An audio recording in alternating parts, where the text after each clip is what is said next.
Welcome to another episode of the Active Bariatric Nutrition Podcast. I'm your host, Kim Tirapelli, bariatric sports dietitian. Today, I'm super excited to have on endurance runner and bariatric athlete, Casey Kilduff.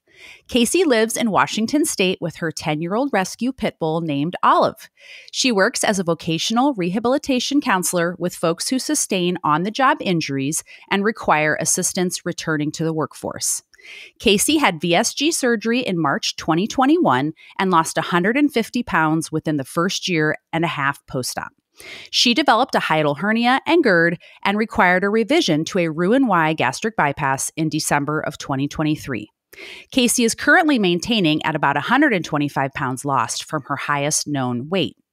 Prior to having bariatric surgery, Casey had been an athletic individual, playing rugby in her 20s and 30s, running 5Ks and mud runs with friends, and lifting weights in the gym. Casey decided to have bariatric surgery when she became the primary caregiver for her aging mother and saw the impact of living an unhealthy lifestyle had on her mom. In 2022, Casey took up running again and advanced from 5Ks to 10Ks with the hope of someday running a half marathon. Casey ran 23 races in 2023 and decided that 2024 would be the year she ran a half marathon. As of August 2024, Casey has run 5 half marathons and has at least 2 more on the schedule. Casey hopes to progress to 26.2 miles to achieve a full marathon distance sometime in the next year. Running has become a healthy outlet for Casey to feel inspired, accomplished, and driven to continue building her capacity to move her body in ways she never believed possible. Thank you so much for being here today, Casey. I'm so excited to have you. Thank you for having me. It's good to be here. Awesome. Well, I just like to start off, normally when I have a guest is just to tell us a little bit about, why did you choose to have bariatric surgery and how it's changed your life? Yeah, it's something that I thought about for years. I struggled with my weight in my adulthood. I was always a lean, athletic child. But when I hit my late 20s and developed a thyroid condition, I went through the waves of weight gain and loss through all the same things that most of us go through with fad diets, workout programs. I tried everything under the sun to keep the weight off and just really never found an answer that worked very well for me. I had a couple of friends that had bariatric surgery and thought that, it was not something that I thought would be something I'd consider just because they went through the mental process of saying, I'm not 500 pounds, I'm not immobile, I am athletic. But I was taking care of my mom and seeing what obesity was doing to her body and her health. And I thought, I can't keep going through the same motions of fad diet after exercise program. And I just wanted some stability. So I did some research. I talked to some friends that had gone through it themselves and just decided that it was something that I wanted to try. And it ended up being a really successful decision for me. I had VSG first, as I told you, and I did great. I lost weight. I maintained weight loss. I became even more athletic than I thought I could be. And it really wasn't until I developed some acid reflux issues and GERD that I saw any problems. I saw no problems in the first couple of years. So at about 2.5 years, that was when things changed a little bit for me. But, the first year and a half, I really, it was a scary journey. It was learning how to rethink food, learning how to find things that would support me that were not food related. And exercise really became that for me. And so if anything, surgery brought me closer to what I find, enjoyable. So whether that's in the gym or on the road. Yeah. Oh, I love that. And so tell us about your running journey. So you said that, you were active before surgery, you did different things. But did you ever think that you were going to become like a runner, like, where you're like doing all these races every month? How did that all, happen for you? I mean, I had run fun runs and 5Ks every once in a while with friends.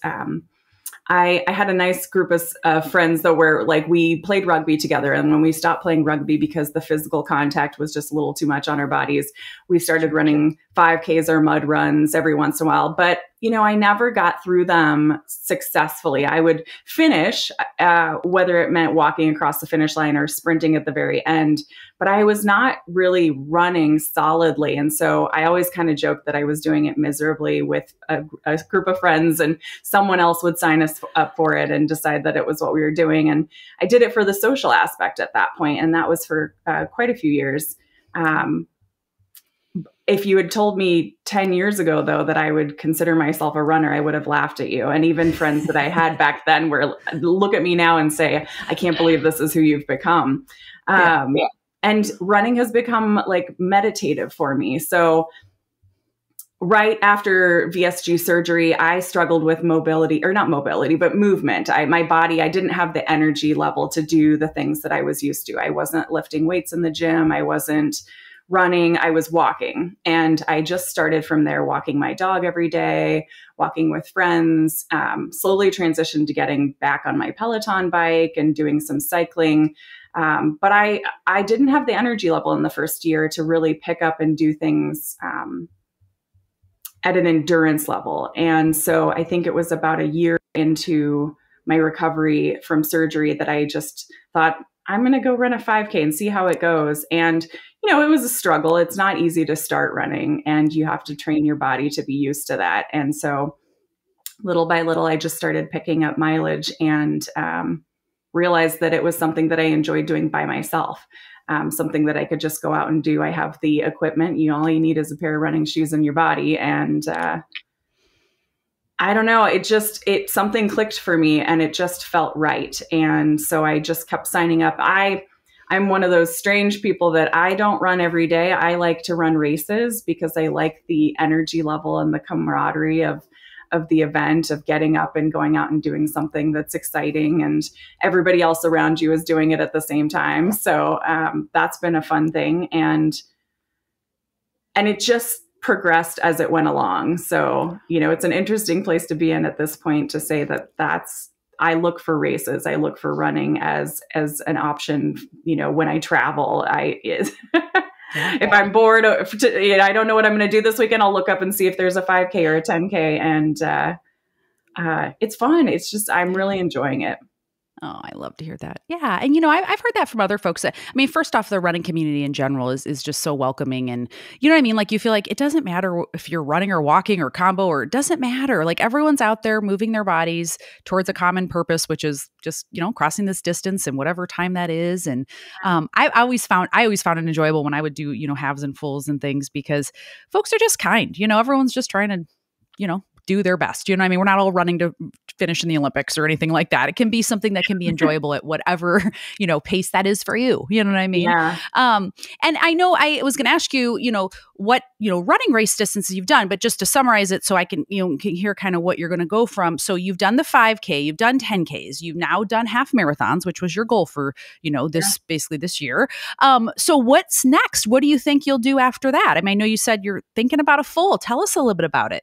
Yeah, I think the cool thing about running is that you get to set these milestone achievements, and there's races set out for those distances. You can accomplish a 5K, you can accomplish a 10K. I've done some other distances here and there, 12Ks, now the half marathon, and I'm still pushing in the half marathon. It's still hard to do. So I'm enjoying seeing the changes that I'm seeing in my body and my stamina. And I want to run a full at some point. It's a very small part of the population that can say that they've run that distance. And I just feel it's something that I want to achieve for myself. I want to see if I'm capable of it. And I never thought I'd be capable of 13.1 miles. And now I've done 5 of those. So I'm really trying to focus on training my body to understand how to run and how to tolerate the strain on your body. A marathon's a far distance. So think about when I'm on the freeway, how far 26 miles is to the next stop or whatever, and thinking, gosh, this is a feat to accomplish. And so I've set my goal that that's where I want to get to. And I'm focusing on reality too. So, it's a lot of training. It took training to get to the half marathon distance. It's going to take training to get to the full marathon distance. But, you mentioned the running community, and I've made a lot of friends that are runners that have really inspired me, encouraged me, people that do super marathons and 50 and 100 Ks and all these big distances that I, at this point, can't see myself looking towards. But, the marathon is a distance that I think I've always been curious about, and I never thought that I could do it. So I want to see what my potential is. Yeah. Oh, I love that. And, I get a lot of questions oftentimes, which is, how do folks, okay, I've had bariatric surgery. How are people running a half marathon when they can't, fuel well? And we're going to get into the fueling aspect of that next. But can you just share with folks, how did you kind of build up? So how did you go from that like 10K distance, which is, 6.2 miles, up to a half marathon, which is 13.1? What did you do to your training that allowed you to kind of build up? Yeah, I ran. I mean, I think that the first thing that I would say is that I just kept adding mileage. But I signed up for a local program through a running club where they trained you on distance. And, they made recommendations about how much mileage you should be doing throughout the week in your daily training, recommendations about cross training. But really for me, it was the Saturday long runs and progressing that distance to the point that, just getting my body used to it that really advanced me. And learning to fuel. I think that fueling is something I didn't think was necessary, or not necessary, but I just didn't know much about the fueling process. And I, as someone that was doing short fun runs, anywhere under 10 miles, I would run, without any fuel, and I'd feel it afterwards. I would feel the recovery would, it would take me out for an afternoon if I was running in the morning. And so, it didn't occur to me that that was because I hadn't fueled my body properly. I just thought it was the wear and tear on your body when you run. So, I think it was a combination of both advancing my mileage with a trainer, with someone that was teaching you, how to incrementally add, and learning about tapering off a couple of weeks before a race where it was, not straining your body and burning out your resources, and fueling during the week before a race, not just on the course. I think, and I definitely connected with you when I was looking to figure out fueling, because it's something that, one, you don't get the information in your binder that you get when you have bariatric surgery isn't catering towards the active individual. Right. There's the recommendation of walking and exercising and getting your movement. But I don't think a lot of us go into bariatric surgery thinking we're going to come out the other side as an athlete, with, goals of endurance achievement and marathons and whatnot. So, it's hard to understand what our bodies are capable of and what we can tolerate. And I'm still learning. I mean, I'm still experimenting with that. I have a smaller vessel. I have sugar reactivity. I have to think about, what quantity of something I can get into my body, and other runners don't understand that, you're not fighting off carbohydrates because you don't want to eat carbohydrates. Your body can't tolerate some of them. And so it's been an experiment to figure that part out.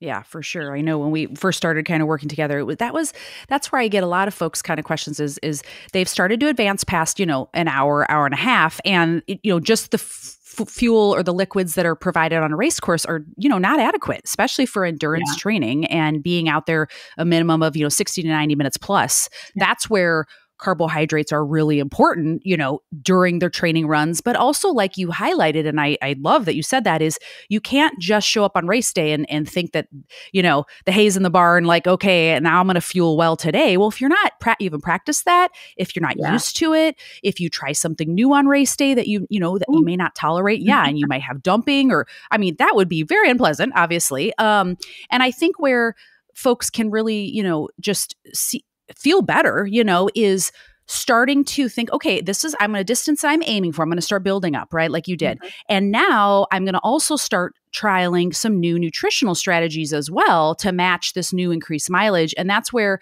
a lot of trial and error, you and I have practiced some different things, and we'll talk about, but do you feel like as your distance increased, because again, like I said, most of the time when someone comes to me and they're like, I want to start training, what do you feel like in terms of the nutrition has been some of the things that have helped you thus far? Well, I was one of those people that was really nervous about increasing calories and carbohydrates because of all the myths we learn about the things that if you ingest them, they're going to stay in your body. It's more carbohydrates means more weight usually. Sure. And I had to get over that fear because, in reality, if you're training for endurance sports, you are focused on endurance and building your strength and your capacity. You're not thinking about weight loss or weight management.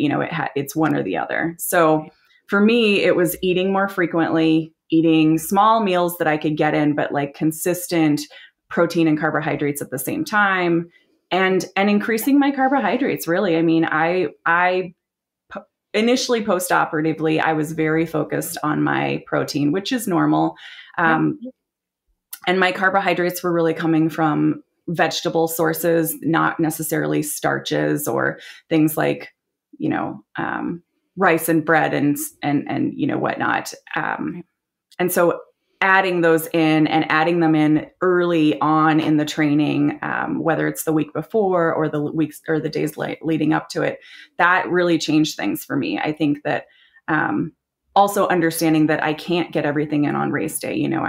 Especially if you're running in the morning, you don't have a lot of time in the morning, and digestively, I have to think about getting the food in at the right time so that I'm not carrying a heavy belly full of stuff. So, it's been an experiment of adding and figuring out how early I have to add. And I found that if, Sunday through Friday, I'm eating well, I'm eating frequently, I'm hydrating, then I feel the best. And I can see the difference in my recovery process. That's really where it's been. It's in the stamina during the runs, but it's also in that recovery process. I can tell if I've been taking care of my body. I don't feel, I feel the normal muscle aches, but I don't feel like I was run over by a truck after running. So and I've seen the opposite too. When I've had weeks where I've been on the road for work and I haven't been able to get as many meals in, I will fatigue a lot worse after running. And that to me is kind of just that scientific piece of like experiment, trial and error, and seeing the difference between a good week and a bad week. Yeah. And I'll just highlight. So 2 things I was hearing you say. So you have periodized your nutrition, meaning you've increased your nutrition, because you are increasing mileage and you've been doing a lot of half marathons. And that's where that importance of carbohydrate really plays a role, day to day, to provide you with an energy source in the runs, but also to restore it. Like you're saying, you feel less, the soreness, it's like more of, okay, it's muscle soreness. It's not like an achiness or like impacting your sleep. Like I feel terrible, you know what I mean? You can't move. And I think a lot of times we think, oh, it's just protein, but carbohydrate replenishment is really critical too, besides fluids, etc. And so I'm glad to hear you saying that you're doing that.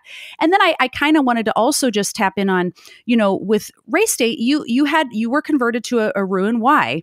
And a question that I get quite a bit is how does someone that's had a Roux-en-Y specifically, and it doesn't mean that the VSG won't be intolerant to sports nutrition products, but I do find it more commonly with Roux-en-Y. How have you found, or maybe share with us a little bit about race day? Like what has worked for you? And again, it won't be for everyone, but what's kind of worked for you that you've tolerated well to fuel these runs? Yeah, that's something that I've had to trial and error. And I found so far that if I plan my morning right, I can get things into my system. So I'm one of those people that drinks a cup of coffee every day, and I like the way it feels. And I had thought about terminating that for race days, but then, you don't have the same, you don't want to change up your routine too much just because it's a race day. So I get up about 2 hours before I'm going to run. I will have coffee before I get ready. I will, once I'm about 30 minutes after my coffee, which I add protein powder to, and I do that on race days as well. I'll have a half a banana or a bagel thin with some peanut butter on it, something where I know that it'll digest well and it'll sustain. About 30 minutes before my run, I do use a gel that's 100 calorie with caffeine gel from a sports nutrition company.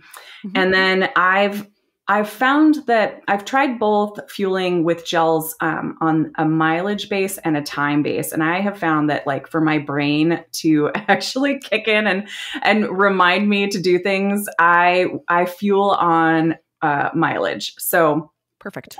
Usually on my odd miles, I'll take a sip of water or I'll try and hit a water station. I carry a small water bottle with me on my hip pack. And then on the even miles, I will do a gel. And I have discovered that for me, there's a gel that, it's a product that doesn't use regular sugar. It's, you can share it, the name. Oh, okay. It's You Can Edge. I know. Like, I don't know if I can. No. Yes, you can. Yes, absolutely. The You Can Edge gels have been the ones that have really worked well for my stomach. I was doing them every mile, and I found that was like fluid wise too much. I felt kind of sloshy in the belly. And if I use them too quickly, I find that I can, my body starts to say, whoa, that's a lot all at once, because, it's a gel. It's a little bit more than a liquid. But the sugar is not a white sugar, it's, super starch. Yeah, exactly. So it's a long acting, they say that it gives you 70 to 90 minutes of energy. And so that has really worked. I don't use them on 5Ks or 10Ks, but I do on the halves. And at every other mile, it seems to be the right for me, the right option for me. And I've tried on some race courses, you get like graham crackers or pieces of fruit that they offer or gummy candies. And those are just too sweet for me. And I think texturally too, it's hard to get that in when you can't be drinking and eating at the same time. It's just, that's something that changed for me with the conversion to RNY was eating and drinking at the same time does not work. So spacing out at mileage, I'm not a fast runner. So, anywhere between 10 and 13 minutes per mile is enough time for me to space things out and get those in. And I find that, sometimes I'll do consistently every other mile, and sometimes I'll forget at a certain point, or I'll listen to my body. And if I'm feeling okay, I can keep moving. But I think starting early in the race has really been a game changer for me, because I used to wait until I felt fatigued to fuel. And then you're playing the catch up game, and you just start to feel cruddy after a while. And it's like, I started running faster and feeling much more capable when I was keeping my body fueled. And it's interesting because I watch other runners sometimes and see that people are not fueling on their runs. And I don't know that it's for everyone, but I think for me, I'm focused on trying to avoid injury and trying to build stamina and build distance. And, I don't care about my speed, but I want to accomplish my distance in the period allowed. If a race has a 3-hour mark, then I got to get it in under the 3 hours. But, it's a low pressure thing, so, but in the long run, I want to be able to do this for a while. Absolutely. That's the whole point of it. Yeah. And I'll just kind of summarize. I know when we first were talking about strategizing for race day. So a couple things that I heard you say that I just want to highlight for folks listening is that you're having a couple hours ahead of the race. You're having a little bit more, a little bit heavier of a meal. Let's call it like a meal. You're having like a toast or a bagel thin, you said, with like peanut butter, for example. That would not be something you'd want to have in the, 10, 15 minutes right before, because the peanut butter is going to sit in there. So you give yourself ample time. Then as you get closer, you're still having another, you said you have like a gel, for example, before the race starts, which I think is fantastic strategy. Some folks will do applesauce pouches, or like you said, maybe graham crackers or half banana or full banana.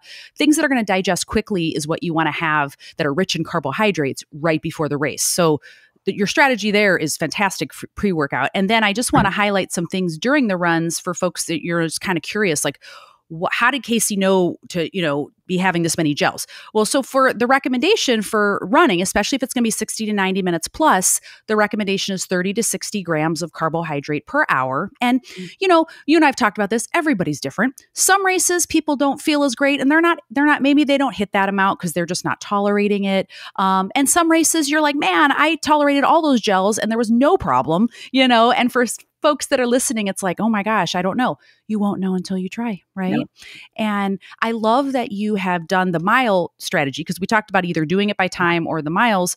And for folks listening, again, 4 to 6 ounces of fluids every about 15 to 20 minutes is, if you think about what Casey was saying with her mileage times, she's sipping every about, let's call it 11, 12, 15 minutes, whatever it might be. And then in another 11, 12, 13 minutes, whatever that mile time is, she's having a gel, and she's alternating those two things to be providing both fluids and electrolytes and the carbohydrates, which is what you need to keep going. And then lastly, I just want to summarize too, what I really heard you say is fueling early and often. And I can't tell you how many times the folks that I've worked with over the last, 17 years doing this, that we wait until we're halfway through the race before we have anything. And it's like, it's too late, because you can't catch up right now. Yeah. It's not like you can be like, oh, I didn't have anything, let me have 1.5 or 2. No, you've had bariatric surgery. You can't tolerate it. So I just want to commend you. And you feel like those strategies have worked well for you? Yeah. And I can remember back to before I started doing this and how fatigued I felt and how much I struggled, and by no means is running easy. I am not out there like passing people or anything like that. But, I have found that this is what's working for my body most of the time. I'll do the same fueling process when I do long runs on the weekends with the club. And sometimes it works and sometimes it doesn't. I mean, like restriction changes. So sometimes I can't get things in, but I've found that it feels right most of the time. And I think that's the best that I can do is the most of the time. And to just be tolerant of when those changes happen. If it's a day when I'm feeling worse or I'm not getting as much fuel in, I'm just allowing that to happen and kind of, assessing it afterwards. Right. And I just want to go back to folks that are listening. You had mentioned earlier that, when you first started running, it's kind of a decision as to like, I'm in this training cycle, which is I am training to run a half marathon, which requires more carbohydrate. And that is scary when you've had bariatric surgery and you've been told, very low carb for life. Like, what are you talking about? What do you mean you're adding in sports nutrition products that are all sugar? Like what? How did that mindset change go for you? Like when we talked a little bit about like, hey, this is going to be a time period where the focus is training for the race rather than just being in that low carb environment that is, a maintenance type of diet for bariatric, lifestyle. And that's okay. Well, how did that mindset change over time for that? It was a hard change to make for me because I made the decision to have bariatric surgery to change both my habits, but also my body structure. There's something to be said about not carrying around that extra 130 to 150 pounds. I feel healthier. I feel stronger. I feel more capable, but and I worried, I've believed all the information I've heard about, carbohydrates being a negative thing and that we should avoid them post bariatric surgery. So I think just shifting to the idea of like, I'm currently training for this event. I'm training for a half marathon. I want to be able to accomplish that. And then figuring out after that, what was next. But knowing that this is a period of time in my life that I'm doing something specific. You think about athletes that are training for the Olympics, they're doing it for a set, window of time, and then they may change course after that. And so not that I'm running for that level of activity, but I had to put parameters around it to say, okay, well, I want to accomplish this. I want to accomplish the half marathon. Next, it'll be the marathon. But, so currently I want to accomplish a marathon. So in order to get there, the things I have to do, the steps I have to take are to put things into my body that may not be a forever decision. And I think putting a time limit on it in the sense of like, let's see where we get to in this process. Let's accomplish these milestones and then reassess has been, I don't know what helped me change that, shift that. I still have days where I feel a little puffy and I think, gosh, am I sure that this is what my journey is right now? But when I go out there and I run and I feel the endorphins and I feel the sense of accomplishment, I know that that's where I want to be right now. And it doesn't have to be forever. So I focus mostly on body composition right now and stamina, and just, I think actually implementing the change in diet and the change in fueling decisions and seeing the impact on my capacity has really helped me to understand this is what works for me for right now, for these goals. And if the goals change and the goals end up being back to I want to drop some weight, I'll strategize that way. But I don't feel like I'm at the place where I can prioritize both right now. And so I'm prioritizing running, and that can change. Absolutely. No, I love that. And there is no, at any time, these periods or cycles, I should call it, change. And if you aren't running as much, then we don't need as many carbohydrates. If you're not, for example, the day-to-day when you're in a higher mileage cycle, yes, incorporating some carbohydrates at each meal with your protein you still are eating your protein food first. We still want to pair those together. And I'll just say too, where I have seen some confusion is oftentimes for folks that maybe don't understand how to combine the bariatric guidelines and sports nutrition guidelines, they get one or the other, right? So they only get the bariatric guidelines, which is like no carbs, protein, or, oh, well, these are the sports nutrition guidelines that are out there for athletes. You need to be eating, 5 to 7 grams per kilogram of carbohydrate. And that's also not most likely going to be appropriate, because there's no way in heck a bariatric individual can tolerate that many grams of carbohydrate. So my point is that even though your carbohydrates are increased, they're based on what you need, how you have felt. You have adjusted them based on, when you've increased them, you've noticed that you are doing better in the runs, you're recovering better, and your number may be different than someone else, and that's okay. Yeah. And so I like to just say that every time we do podcasts like this, because I think sometimes folks are like, oh my gosh, well, so-and-so's eating only 150 grams of carbs and I ate 200, and oh my gosh, is that okay? If it works for you, that's okay. know? And so I think that's that comparison thing of just, hey, stay in your lane, do you, and, figure out what works best for you. Yeah. And I think, it's been helpful to work with you because you've been in both worlds. You understand the differences of being a bariatric patient and an athlete, and what, how to combine the two. And the experiment, it's the trying and failing and trying and figuring out, there were times when I was like running to a bathroom on a race because I had a gel that didn't work well, or I ate too close to my run, or, and it just, you have to be willing to try things and see if they work. And learn for yourself. That comparison piece can be such a real burden on folks, because we do want the answers. We want to know. I mean, even when I came to you, I said, what am I supposed to be doing? I'm trying to train for these distances I've never even considered running, and I want to do it a way that'll protect my body and make me feel good. I don't want to finish a race and feel like, oh, okay, well, I can't do anything for the next day or two. I want to feel good. And so I think we want the answers of like, what's the quote unquote standard. Right. But also we have to work with what our bodies will tolerate. And I hope that people are able to do that, because if I were to follow all the things that I was told by other folks, and strictly followed them, I'd probably be making myself sick, and I don't want to feel that way. But in order to get to the point where you are capable of taking care of yourself the way you need to, you have to actually trial and error things, and not think that when you don't find the right answer, it's not a failure. It's just a pivot that you need to make. Oh, that's such a great point. And I just wanted to go back, just because I get a lot of questions on different brands and things. So you mentioned UCAN. So just for folks listening, if you've never heard of UCAN, I do find that one works well for especially my Roux-en-Y, because of the super starch, which is basically a hydrolyzed cornstarch that takes longer to digest. So unlike the other, more simple acting sugars that are found in different goos and gels. And I don't want to say that these are bad brands or anything. It's just that I've found that Roux-en-Y folks have tolerated the UCAN gels or their liquids. I've had folks do the Morton just fine.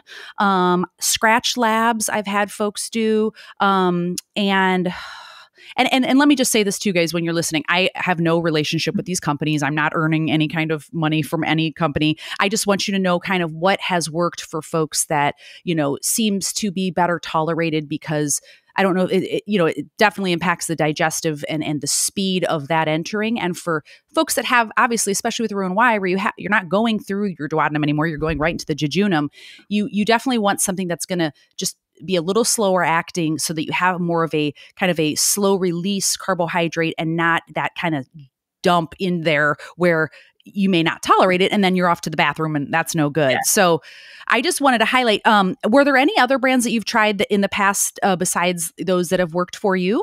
Yeah. Morton is the gel that I do right before the race because it's got about 100 grams of caffeine in it, and I like that little boost. I tried Huma, the chia seed gels, and those were okay, but texturally for me, they were a little sticky.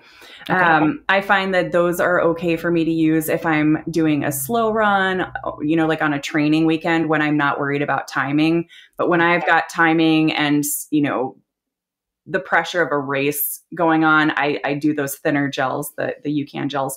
I tried a bunch of stuff. I tried Goose. I tried the little blocks that are like energy blocks.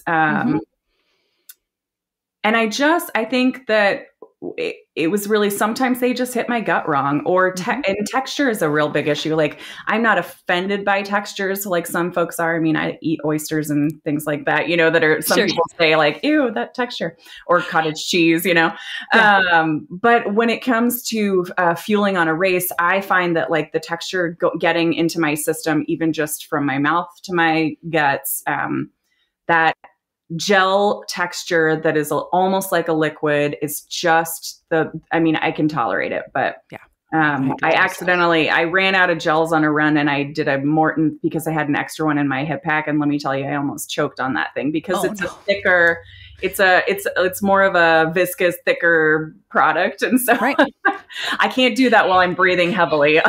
Yeah. So, and I've even have folks that are just like, we pick things based off of how easy it is to open, I mean, these are all little things. And this is why it's so important to practice this in training. And for those listening that are like, oh my gosh, there's no way I could tolerate these things, guys. First of all, you can train your body to tolerate more carbohydrate load, more sodium load, more fluid load. And that takes time and that takes practice. So I meant to ask you earlier, when you worked with your group, your training group, how long was that program prior to the race that it took you to build up to your, half marathon distance? Well, so in 2023, I kind of got a spark of energy. And I was like, I'm going to run as many races as I can. And I set a goal of about 23 for the year for 2023. And so I was running before I started the program.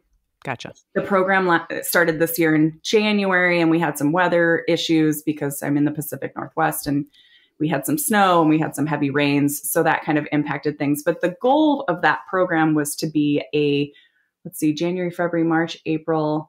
So a 5-month program leading up to the local half marathon. However, I had been running, and I had some friends that decided we were going to go do a Disney half marathon in February. And I thought, well, let's just see how this goes. So I went out and did that. And then I found out about a trip to Croatia with some women that were doing a half marathon in Dubrovnik. And I thought, well, that's in April. And I'm, the goal of the training program was to get to a half marathon by May. And I had 2 down before I ran the third, which was the one I was training for. And that was actually my most successful run as far as like pace went, comfort, fueling, recovery, like everything went perfect on that race. And then I've had 2 since that have been, interesting challenges. But the goal of the program was to incrementally increase your mileage while doing weekly training. I mean, the expectation of the program was that you were running 2 to 3 times a week at anywhere between a 3 and 5 mile distance. And then on the weekends, we did long runs of anywhere between, I think we started at 5 or 6 miles, progressed up to 8 or 9 miles, then 10 to 12 miles. We even got up to a 14 mile at one point. And then we tapered off about 2 weeks before the half marathon. So, if I followed the program the way that it was outlined, it was a less than a 6-month program. I'm actually going to sign up for that again. They do the program every year because the race is an annual race in my hometown here. And this year I'm going to set my sights on the full marathon. And so the program is a double distance essentially, or I think that we did the half marathon training at the same time as the full marathon training. And so we would split off into 2 different groups. At a certain point, there was like a turn off on the routes that they wrote for us. And I remember that they were often running 2 to 5 miles further than us on the long run days. And so I'm expecting it to progress, further at a shorter period of time. But, the expectation is that you go into these programs with a base trained, you have to be capable of running about 5 miles to start the half marathon training. And I would imagine that because I'm running half marathons, that I'll be well prepared to start advancing as of, January at the latest. I'm working on improving or increasing my mileage currently. With the understanding that my goal is for next May to be my first full marathon. Yeah. No, I appreciate you highlighting that because I sometimes folks will just, well, how long are these training programs? How long are they? How do you build up? And yeah, most of these will do incremental mileage increases like 10% per week or whatever, depending upon the program you're in. No, I appreciate you highlighting that just because I get a lot of questions on that as well.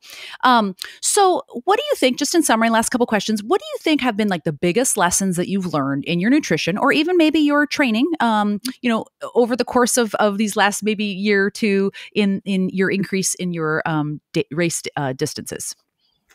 Well, I think for me, the fueling has been huge. Learning to prepare even before race day.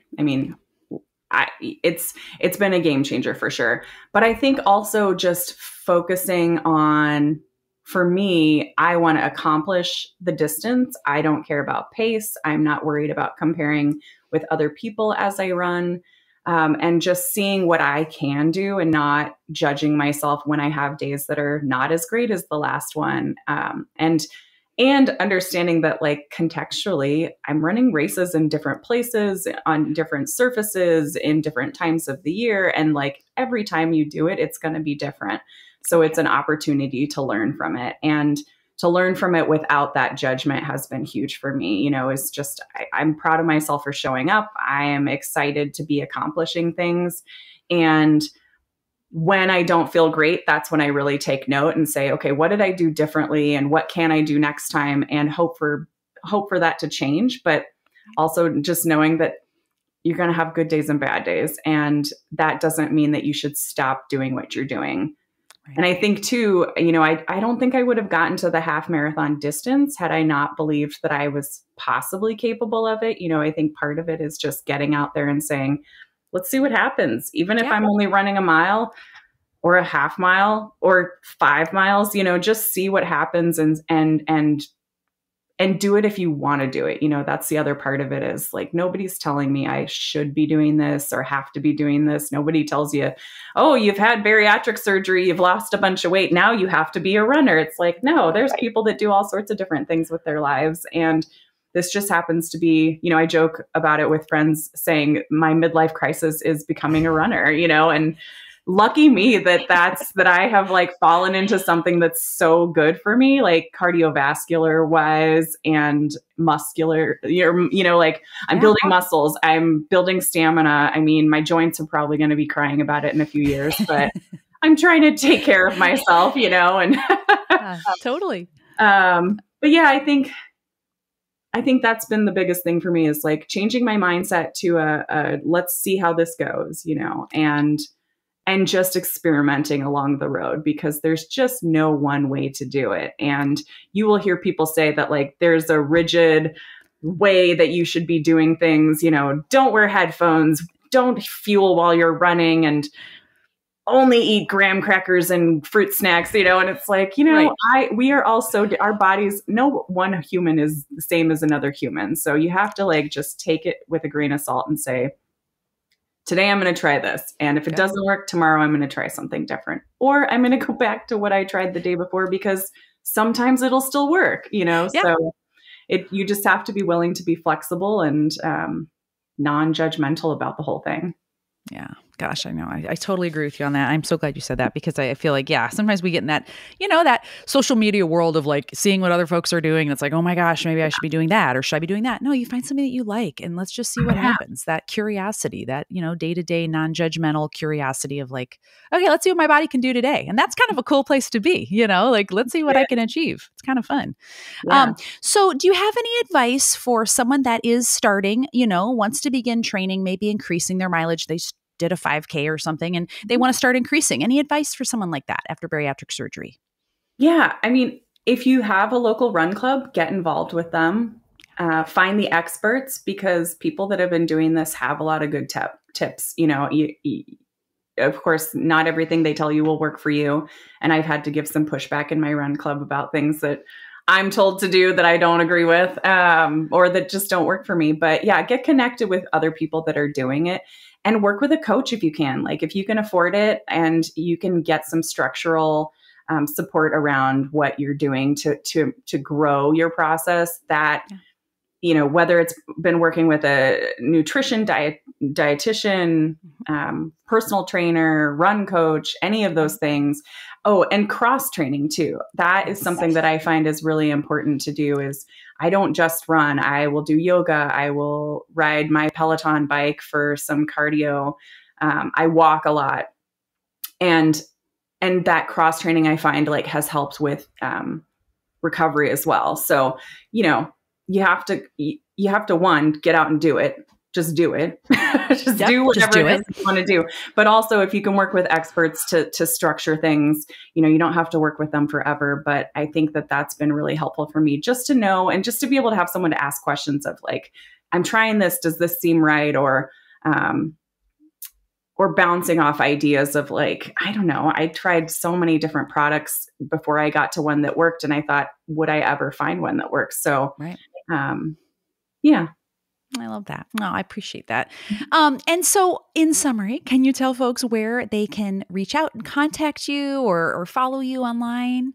Yeah. I mean, I'm not super out there. I wouldn't call myself a active internet person, but I'm on Instagram, Casey's Journey to Health. And that's kind of where I put things like race pictures and food that I'm eating and travels that I'm going on. So I love to connect with people. And I like to talk about running too, because even though I've been doing it for off and on for the last decade or so, where I'm at right now is such a different place than I was. And it's exciting. And it's like, I don't know, I'm literally getting on airplanes to go run places because I want to experience like, oh, I'm going to run across the Golden Gate Bridge or run in a foreign country or run with people that live across the world. It's just, so yeah, I'm on Instagram, Casey's Journey to Health. Awesome. And I will put your information in the show notes. That way folks can just click on it. It'll go right to your Instagram page. But guys, please give Casey a follow. She's so much fun. I honestly, I'm always looking at your pictures. I'm like, oh my gosh, like you always have wonderful, like cool pictures of all these great places that you're running. And I just find that so inspiring and motivating. And I just appreciate you because you're doing the things. There's no, you're just being honest about like your personal experiences. Some races are great, some races not so great, and that's okay. And that's all part of this journey. And I appreciate that. And I just thank you so much for sharing that with everyone and also being able for folks to ask you questions about your journey, because I think it's really helpful.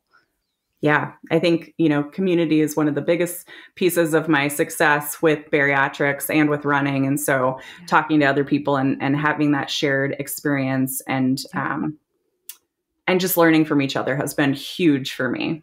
Totally. Yeah. Cool. Well, thank you so much for your time today. I appreciate it. Thanks for coming on. Thanks for inviting me. You bet. Yeah. All right. Well, you guys, please give Casey a follow when you get a chance. And then you can watch the full episode of this recording on my YouTube channel, the Active Bariatric Nutrition channel. So go give that a follow and a like if you don't mind. And then if you wouldn't just mind sharing this podcast with someone that you think would find it helpful, we try each episode to share someone's personal journey or particular sports nutrition advice that applies to active bariatric individuals. We're just trying to help as many folks as we can. So if you don't mind sharing this, I would so appreciate that. And you can also follow me on my social media, which is Instagram, Active Bariatric, as well as my Facebook and TikTok channels. And if you would like more information about my one-to-one bariatric nutrition coaching services, you can go to my website, which is activebariatricnutrition.com, and schedule a free discovery call so we can learn more about each other. So I appreciate you coming on, Casey. Thanks so much. And you guys, we will do this again next week. Have a good one. Take care.